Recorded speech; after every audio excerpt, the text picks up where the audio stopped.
Estamos en la casa de Nicolás Nogueira cumpliendo con lo propuesto por Cable Digital, que es traer, como lo hemos hecho en otras oportunidades, a gente de Justo Daract que por su memoria, por su constancia, por tener vivencias que quizás nosotros ya o no las conocemos o no las hemos vivido, y por eso estamos en la casa de, bueno, quien ha tenido la suerte de escribir libros, de escribir historias, y pensando como hicimos con Pirula Peralta, que es un mecánico, con Orlando Casale, que es un corredor de autos, también sabíamos que había otra faceta importante y que va a ser de muchísimo interés para los televidentes de nuestro canal.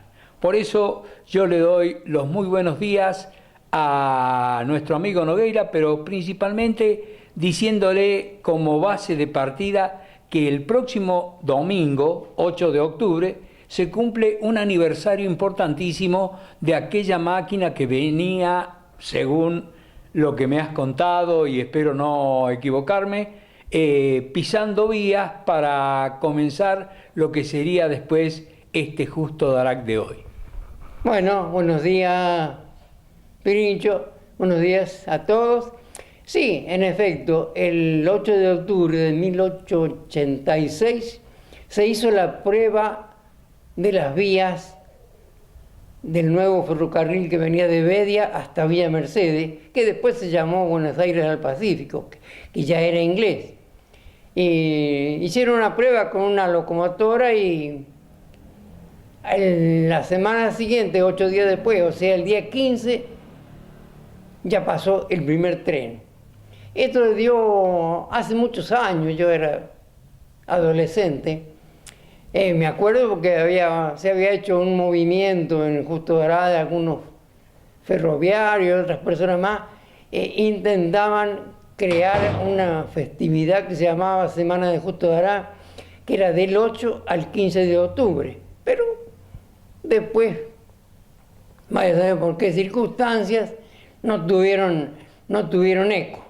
Eso venía a ser como que se quería instalar a esa fecha como el día del inicio de Justo Daract o algo así. Claro, porque Justo Daract, como lo dice Raúl Díaz, es un hijo auténtico del Riene.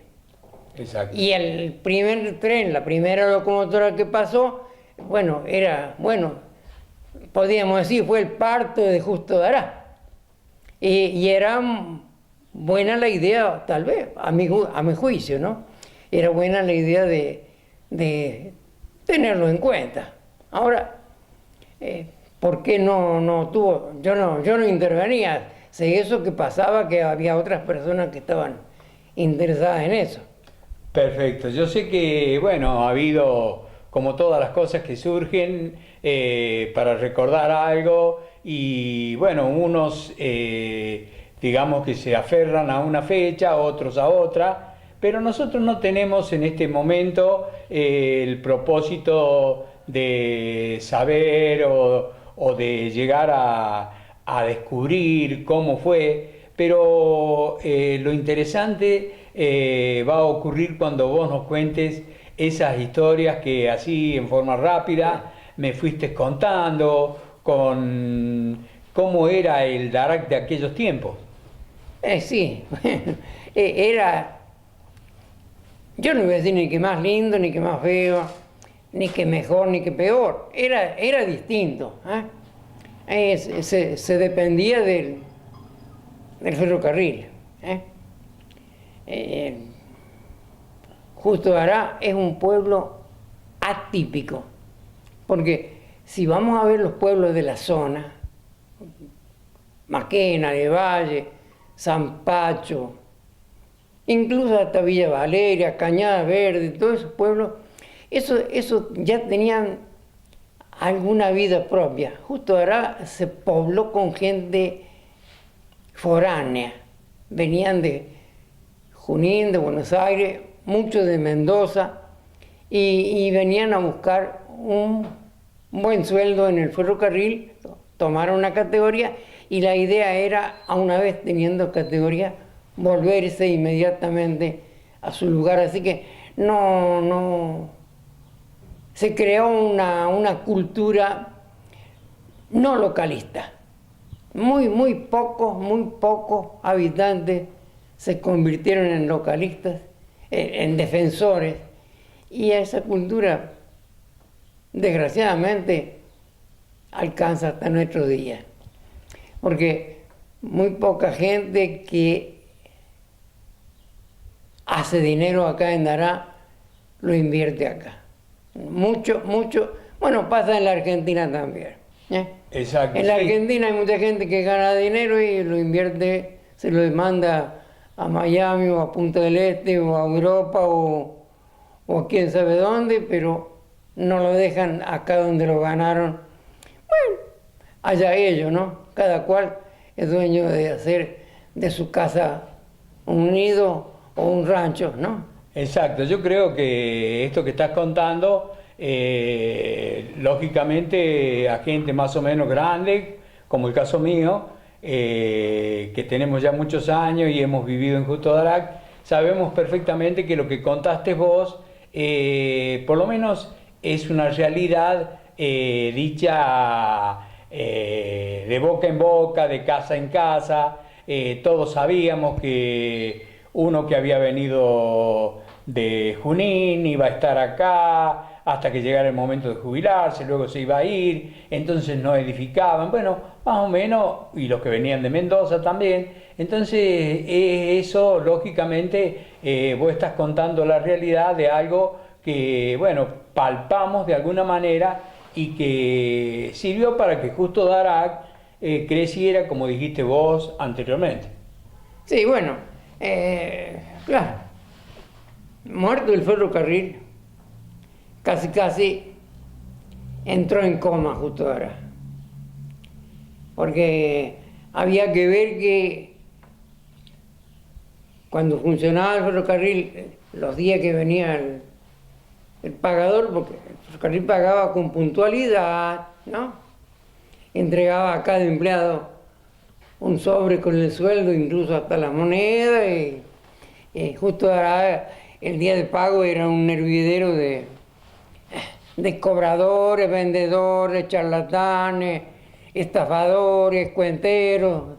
Era un hervidero, era una romería de gente que venía con preferencia de Villa Mercedes y de algunos otros lugares cercanos, como a mosca al panal, ¿no? Bueno, y eso achicaba un poco el progreso ciudadano y la falta de localismo, ¿no? Exacto. Y un poco más, qué sé yo, nunca hemos sido bien vistos por la mayoría de los mandantes. Yo no voy a criticar a ningún gobierno ni nada, pero nunca hemos tenido un estatus preferencial para nada. Siempre se nos han considerado de segunda, ¿no? Como que las autoridades no nos defendían. No, siempre, no. Mira, hasta el año 60, Justo Darac tenía 10.000 habitantes, el ferrocarril tenía cerca de 2.000 empleados. Justo Darac no tenía banco. Sí. Justo Darac no tenía escuela secundaria. Yo trabajaba en la estación, yo era auxiliar, y todo el tren que salía a la mañana llevaba un coche especial donde iban en ese coche 120 estudiantes a Villa Mercedes, porque acá no había secundaria. No había banco y 700 jubilados tenían que ir todos los meses a cobrar al banco a Villa Mercedes. No teníamos luz en el año 59, 60. No, porque teníamos luz de corriente continua y en las horas pico en la tarde, de la calle de Pedernera para acá teníamos 1 hora y 1 hora de la calle de Pedernera al oeste. Porque los motores de la vieja usina no daban abasto. Además que era corriente continua que se perdía mucho en la transmisión por perdía potencia al transmitirla. Bueno, tampoco teníamos pavimento. Gracias a que teníamos agua. Eso sí, desde el año 49 empezamos a tener agua, fuera de la del ferrocarril que tuvimos siempre. Sí, sí, por supuesto. Pero no, era un pueblo abandonado justo ahora. Y bueno, vos me contabas que antes de que la municipalidad estuviera en el lugar donde está en el día de hoy, bueno, los que dirigían la municipalidad tenían que salir con los recibos, a Sí, cobrarle sí. a la gente. La municipalidad estaba en la calle Rivadavia, ahí más o menos a la altura del 150, 160. Todavía existe el edificio, tiene un portón con una arcada de medio punto, ¿no? Y impresionante. Y ahí estaban las oficinas y el patio alquilaban ahí. Y a continuación de ello estaba el juzgado de paz, el registro civil y la comisaría en la esquina. Exacto. Que eso ya no existe más. Ahora la municipalidad tenía un secretario que era don Muñoz, Faustino Muñoz se llamaba, ¿no? Yo sé porque tenía un hijo que iba junto conmigo a la escuela, que le decíamos los Palomas, ¿no? Que jugaban al fútbol también, ¿no? Y él salía con el talonario a cobrar las tasas municipales a los vecinos, ya todos los meses. ¿Por qué? Bueno, porque iban a cobrar, ellos se pagaban 2 o 3 pesos por mes, porque cobraban la recolección de residuos y el arreglo de calle.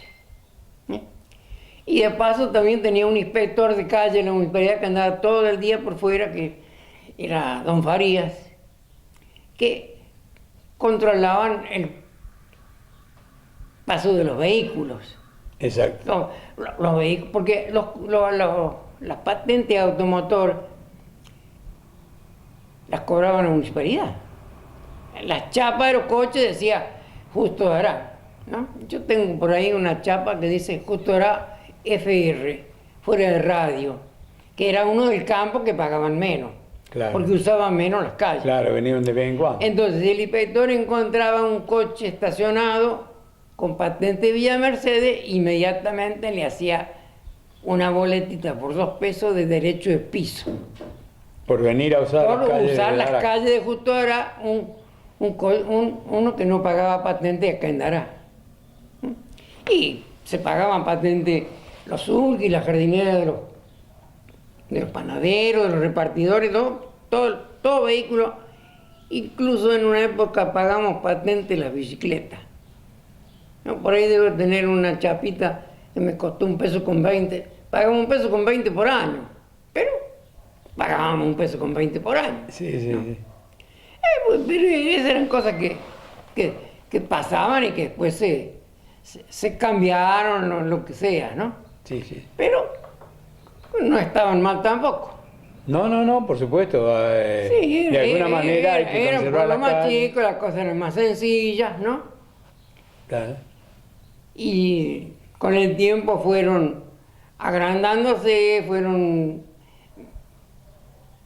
burocráticamente creciendo y aumentando los servicios y las maneras de cobro. Y, bueno, eso es el progreso, ¿no? Seguramente. No estoy hablando de que otra época eran mejores, no. Sí, sí, Digo sí. simplemente lo que había ahí y lo que está desconocido. Bueno, no cabe ninguna duda que una de las cosas importantes ha sido que vos tuviste la posibilidad de ir plasmando en escrituras mucho de lo que me estás contando, historias como esa que me contabas, de ese viaje imaginario entre Retiro y Mendoza en un cuyano, Sí. que yo recuerdo era un tren que pasaba, creo que para Buenos Aires a las 2 de la tarde A las 4. y a las 4 de la tarde o algo Sí, así, sí. bueno. Y que inclusive nosotros que éramos niños en aquel tiempo sabíamos preparar helados y los llevábamos para venderlos Sí. a la gente que en pleno verano Sí, tenía sí. la posibilidad, ¿no es cierto?, de disfrutarlos. Sí, no, yo viajé en el cuyano de Buenos Aires hasta acá. Sí, sí, sí. Y también viajé en el cuyano desde aquí hasta Mendoza. Así que sí, el relato del cuyano lleva varias páginas y es una cosa curiosa porque la gente viajaba en el cuyano, subían al tren sin asiento, viajaban sentados en los pasillos, iban parados 15, 16 horas o 17 que a veces duraba el viaje, no reclamaban, no se quejaban, no decían nada, porque el turismo era más barato ir a Mendoza con todas esas dificultades y con esos 1100 kilómetros de distancia que ir a Mar del Plata, que eran 400 kilómetros, porque Mar del Plata era muy caro y era solamente para la élite y los distinguidos. Exacto. Hasta que Mar del Plata abrió el ojo que con los distinguidos y con la élite no se hacían grandes negocios y Mendoza quedó lejos como gran boom turístico y le quitó un poco Córdoba también se empezó a avivar. Exacto. Bueno, también llegado a esto de escribir, de transformarte en poeta, que no quisiste que te presentara de esa manera, pero bueno, Historias de mi pueblo y de fue el tema de un concurso del que resultaste ganador del premio Recuerdos y Voces. A Nicolás Sebastián Nogueira dice del ayer daractense.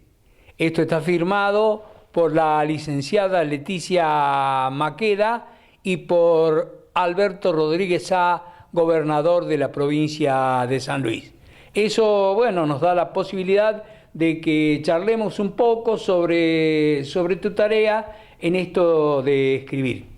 Bueno, sí, yo honestamente y sin pecar de falsa modestia, voy a decir que yo soy más o menos buen observador y he sido agraciado con una memoria bastante respetable.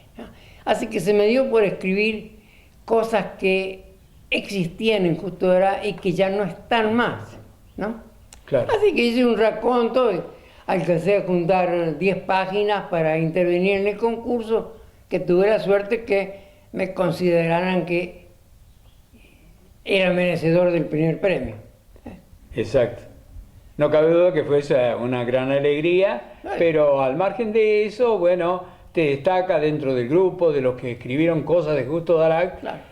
Cosas que yo me imagino cuando las pongamos en el aire, a muchos jóvenes actuales, sus padres, sus abuelos, le van a tener que explicar algunas cosas porque no van a entender, por ejemplo, que bueno, de la municipalidad salieran a cobrar los impuestos, que fueran con un talonario de recibo, que a los autos que venían de Mercedes, al verle la patente que no era de acá, le cobraban por circular por las calles de nuestro pueblo. Claro, sí. Cosas que cambiaron, Sí, pero fundamentalmente. Sí. Y sí, porque cambió, porque aumentó la cantidad de coches, porque ahora los registros pasaron a ser provinciales, ahora los registros de automotores y de patentamiento son nacionales, ya no son más nacionales, ahora son del Mercosur, ¿no? Y un poco más adelante, yo no lo voy a ver, pero van a ser internacionales. Supongo que ¿no? sí. Bueno, pero eso es el progreso. Pero por eso yo conté cosas que ya no están. Exacto. Hay cosas que siguen estando como iguales que en aquel tiempo, ¿no? Sí. Pero, sí. por ejemplo, yo en eso conté que había vendedores de leche al pie de la vaca. Era un señor que iba por la tardecita paseando por las calles con 2 o 3 vacas, con un ternero, y paraba, le alcanzaba una jarra y ordeñaba 1 litro de leche y se lo vendía, ¿no? O sea que... Claro, y la gente decía que tomar esa leche tibia era mucho más saludable. Bueno, mucho más saludable dicen ahora que es pasteurizada y qué sé cuánto. Pero Sí. la consideraban un alimento especial tomar la leche tibia recién salida de la vaca. Exacto. Bueno, como eso, los carniceros también recorrían el pueblo con un carro repartiendo la leche, ¿no? Los verduleros también, los panaderos, los lecheros, todos los proveedores concurrían porque no había electrodomésticos, las mujeres cocinaban con leña o carbón, lavaban a mano, planchaban a mano, las mujeres no tenían tiempo de salir a comprar. Así que era lógico que vinieran los proveedores, ya tenían todos sus clientes, cada cual hacía su recorrido en horario y lugar establecido. Y así era la manera de vivir, porque si no, no íbamos a caminar. Claro, claro. Y había otras cosas. Por ahí cuento historia de cómo eran los gitanos. ¿Ah? Claro, yo conocí sí. gitanos que los primitivos gitanos que venían en carromatos con caballos, porque el primitivo negocio de los caballos, de los gitanos, eran las gitanas, adivinar la suerte, sacarle un peso a algún distraído. Sí. Y los gitanos eran comerciantes de caballos, especialistas en caballos. Siempre traían varios caballos para vender de tiro. Normalmente traían un par de caballos de carrera, con los cuales trataban de tramposear alguna carrerita a algún otro, porque no eran muy seguros para los chantas. No, también normalmente traían un oso que lo hacían bailar, o un mono, y bueno, ellos se las rebuscaban. Eran los también espectáculos de aquellos tiempos. Sí, también ahí en el taller de lactancia cuento, y termino contando cómo eran los prostíbulos, que había dos prostíbulos en Justo y Jovita, por allá por la década del 20 y el 30, eran famosos en la región. Eran el boom de la región los prostíbulos de Justo y los de Jovita. Y bueno, yo tenía 14 años y trabajaba en el aserradero, todos los peones, por una u otra circunstancia, tenía acceso, ¿ah? Y era observador, a mí me interesaba. Yo conversé con mucha gente que trabajaban ahí, muchas chicas, ¿no? Claro, el 80% o más, el 90%, estaban ahí en lo que se dice hoy trata de personas. Exacto. Y había algunas pocas que eran muy divertidas, que les gustaba un poco la joda, bueno, estaban por eso. Pero la gran mayoría estaban Por la necesidad. porque habían sido obligados, porque habían sido por circunstancias que ellas a disgusto. Exacto. Que cuando salieron de ahí eran muy buenas y siguen siendo muy buenas personas, ¿no? Eso demuestra que no eran, bueno, no eran como dice el tango todo. Claro, claro. ¿No? Aunque el tango nació ahí, ¿no? Sí. Bueno. Pero no tiene nada que ver la profesión con la necesidad. Creaba un ambiente. Sí. Y también cuento por los vendedores, ¿no? Hablo en una nota de las fábricas de ladrillo que había. Claro. Porque por allá, por la década del 20, creo que, no sé si fue el ferrocarril o fue algún ministerio que hizo un concurso y el ladrillo de Justo Dorá ganó un premio en Palermo. Para mí que fue el ferrocarril que reunió, porque después el ferrocarril le compraba al horno de tu abuelo. Exacto, sí, me Rovela recuerdo. le compraba toda la producción de ladrillo que habían avanzado y todas las casas del ramal se hicieron con ladrillo de Con Justo ladrillo Dorá. Tienen 80 años, son de Sí, ladrillo por visto supuesto. y están perfectamente bien las paredes, cosa que sí que el premio de mejor ladrillo del país se lo habían ganado, pero honestamente. Seguro. Bueno, y es como así como en Rovera ahí hay unos cuantos, eran todos italianos los fabricantes de ladrillo, ¿no? Sí. Bueno, y había otro, por ejemplo, cuento del hielero, porque no había heladeras, ¿no? Y había un fabricante de hielo que repartía y ella tenía su clientela, le llevaba en verano una media barra, un cuarto de barra, ¿no?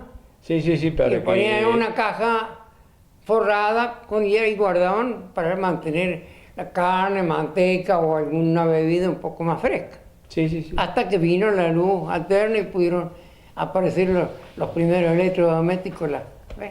Y yo recuerdo así esa mancomunión con los que hacían los ladrillos, con el ferrocarril, porque ponían las chatas justamente en donde se reparaban las locomotoras, más tirando para sí. la calle Juan B. Justo, Sí. y con una altura que quedaba justo para que los camiones pudieran Sí, sí. ir Claro. bajando. Sí, A mano era todo, por sí. supuesto, ¿no? En aquellos tiempos. Pero bueno, de ahí salían con, no solamente con ladrillo, sino también con arena. Con arena, sí, Sí, arena, sí. arena y ladrillo. Exactamente. Sí, en Avanzada había una vía que le llamaban vía arena, que era exclusivamente para, hay arena depositada para cargar. Y yo cuando era chico, tenía 12 años, 13, sabíamos ir al puente de Río Quinto en bicicleta, pasábamos por ahí, había una pila de ladrillos de varias cuadras de largo a la par de la vía, que ya los había comprado el ferrocarril y a medida que los necesitaba, Faltaba cargarlos a los los iba vagones cargando a medida que los necesitaba. y se los llevaban a donde quería. Sí. Bueno, ha sido un gusto, la verdad, esta mañana que hemos tenido con Cable Digital, trayendo la palabra de Nicolás Nogueira, que nos ha dado un pantallazo y vamos a dejar que, bueno, sigas rememorando cosas y vamos a volver para después enfocarnos en algún otro tema que nos pueda también dar la posibilidad de que la gente de Justo Daract vaya escuchando. Queremos de alguna manera, principalmente para los más jóvenes, para la gente que vaya entendiendo que de qué manera se construía una ciudad, de qué manera se iba levantando un pueblo. Y bueno, yo creo que si lo miramos bien, muchas de las cosas que pasaban en aquellos tiempos servirían para que hoy mejoráramos el estándar de vida en nuestro pueblo. Bueno, muchas gracias a ustedes por molestarse hasta acá y por tenerme en cuenta. Será hasta cuando gusten y en lo que yo pueda ser útil. Me considero daractense, me considero localista y trataría siempre de hacer lo mejor que he podido para mi pueblo y mi gente. Muy bien, ha sido la palabra entonces de alguien que no quiso que lo nombrara como escritor, pero que para mí mantiene muchas condiciones al respecto y además su memoria nos ha ayudado a recorrer aquellas calles de Justo Daract, aquellas calles que nosotros no conocimos porque ya pasaron hace mucho tiempo, pero que lógicamente ahora con este relato de Nicolás Nogueira van a quedar grabadas en nosotros para que consultemos, preguntemos o veamos o se nos ocurra que cómo puede haber sido tal cosa o cómo tal otra. Tiene mucho gusto de haber estado en la casa del señor Nogueira y nos despedimos esperando volver en alguna oportunidad y también teniendo en cuenta que, bueno, vamos cumpliendo de a poco, como decíamos los otros días, tenemos lo del Negro Herrero con esos magníficos recuerdos de la orquesta del maestro Américo Moroso y cosas que trataremos de poner en el aire con el paso del tiempo. Muchísimas gracias. Perfecto. Bueno. ¿Sabes cuándo salió el Negro Herrero cantor? No. Un domingo. El Negro Herrero era arquero de Belgrano. Ah, sí. Mi hermano pateó un tiro libre del borde del área, que antes no le hacían barrera, y los arqueros no usaban guantes. ¿No? Y las pelotas eran de cuero más pesadas. Sí, sí. Mi hermano le pegaba fuerte. Cuando se mojaban ya. Le pegó en el pecho al Negro Herrero. ¿No? Porque no se tiró el negro, que se quedó parado, le pegó en el pecho, lo desmayó. Último partido que el negro jugó de arquero, se dedicó al tango. ¿Estamos? Era más fácil. La cancha era donde está la Plaza San Martín ahora. Sí. Hay una canchita. Yo me acuerdo.